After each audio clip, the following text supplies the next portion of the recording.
how it's run. And if I know anything about Congress, my fear, I'm speaking from my fear, and that's the only authority I can speak from my 26 years of working with politicians as well as statesmen. The politicians in Congress will predetermine what comes out of that.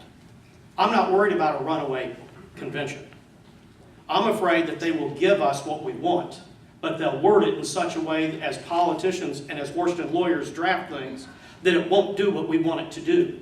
And then we'll be fighting the battles of the states because we've got a rotten product in front of us. Or worse yet, a product that actually expands their authority in another way. Or something that looks good on the front and we all adopt it, we put it in the Constitution, and by the time their lawyers get finished in court, it's no good. So I think, why are we divided? Why are we fighting over this? Well, this is what else I've kind of come to see. And Dave, I agree with you, status quo is unacceptable. The problem is, the institutions, Goldwater Institute and other institutions, they look at this issue from institutional life view. And that is, we can box Congress in. And if it goes bad, we can wash our hands of it and walk away from it. The grassroots organizations, they look at it, and their perspective is, yeah, you can box them in, but if they give us a bad product, we're the ones that have to bear the burden for the next 50 to 200 years. The last amendment passed to the U.S. Constitution, which was passed in 1982, and I lobbied to help Missouri become one of the last states to adopt it, is Amendment 27, which says if Congress votes themselves a pay raise, they can't receive that pay raise until they face an election. I thought that's good law.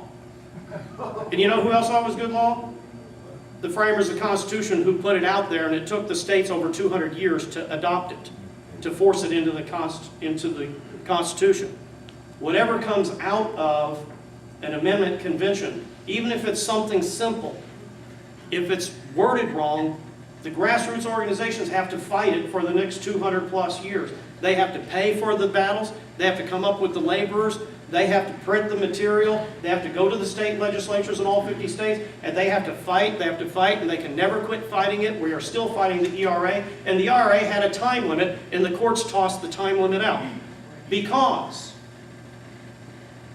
Congress nor the courts give a rat's tail for what a bunch of dead men wrote in the Federalist Papers or in the Articles of Confederation. They just don't care. They're going to do what they want to do to hang on to their power.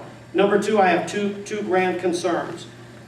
The first one is that the process will be determined and controlled by Congress itself. That's my fear.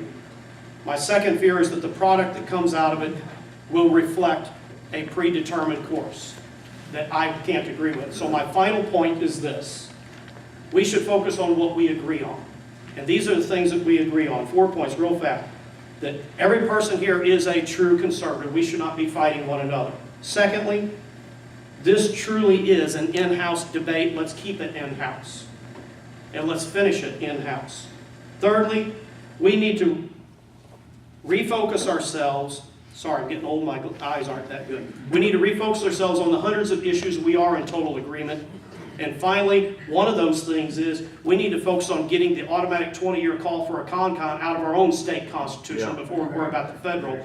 We need to get this thing out of here, and that's an HJR that we can all support. Thank you. Thank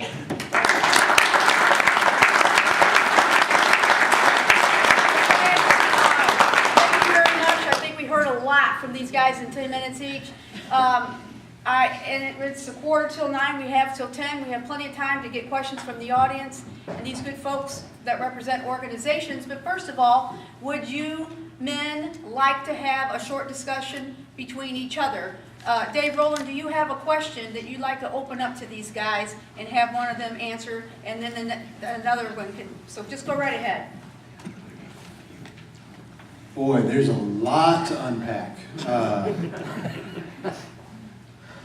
I'd like to start with just a couple of observations, and then I'll get to a question.